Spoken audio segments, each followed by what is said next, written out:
What's going on, guys? How's it going? So if you're new to the channel, I don't normally make how-to videos, but I had a couple maintenance things I had to do on my car, and I figured I'd use the opportunity to kind of make a couple. These steps are going to be applicable to any vehicle, but particularly the Aston Martin DB9, especially the early ones. So the reason that we are going to flush the power steering fluid is when these cars were put out new, some people say that they use a different type of fluid and they switched it. There's some debate on this topic, but either way, the fluid in this car is absolutely black in the power steering. So I'm flushing it. I don't know what was in there before, but I have the stuff that's supposed to be in it now. But like I said, you can apply these steps to any power steering vehicle and they should match up pretty well. So to do this job the right way, you guys need the proper power steering for your car. For my early Aston Martin DB9, you need CHF11S. The system takes about 1.3 liters from when it's completely empty. And these are, as far as I know, only sold by the liter. So you're going to need 2 of these.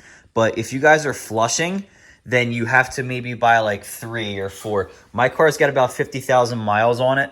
I bought 4 of these, and I'm pretty sure I'm going to need all 4 of them, to be honest. If your fluid's not black like mine is, maybe you guys will get lucky and, you know, after like the second or third purge, you're good. But anyway, all you guys need is the power steering fluid and this oil extractor.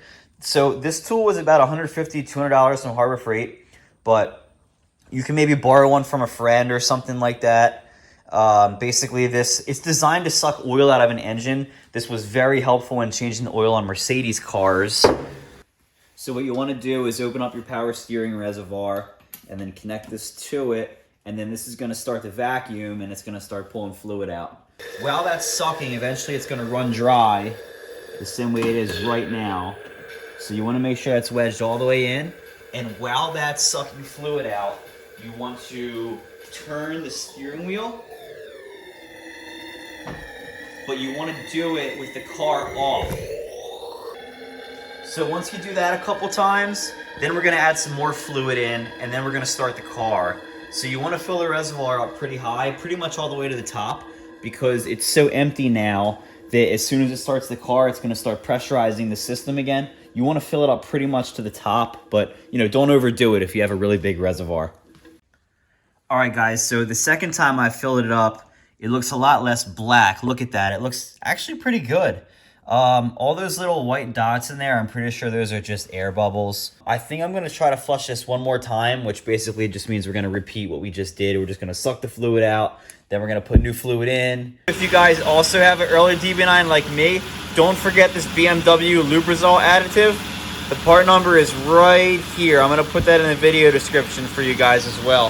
Same thing with a link to the Penison if I can find one. All right, guys, so we can see it's a lot nicer looking here than it was. So I'm going to leave this alone for a while and just kind of run it in the car. We're going to let all these bubbles kind of settle out, and then I'm going to see what I got. But this is substantially lighter than how it was the other day. So I'm pretty sure that my job here is done. If you guys are new to the channel, I put out a new video every single Friday. You guys don't want to miss them. So please subscribe and turn notifications on. Give it a thumbs up. I'd really appreciate all that stuff. So I'll see you guys next time.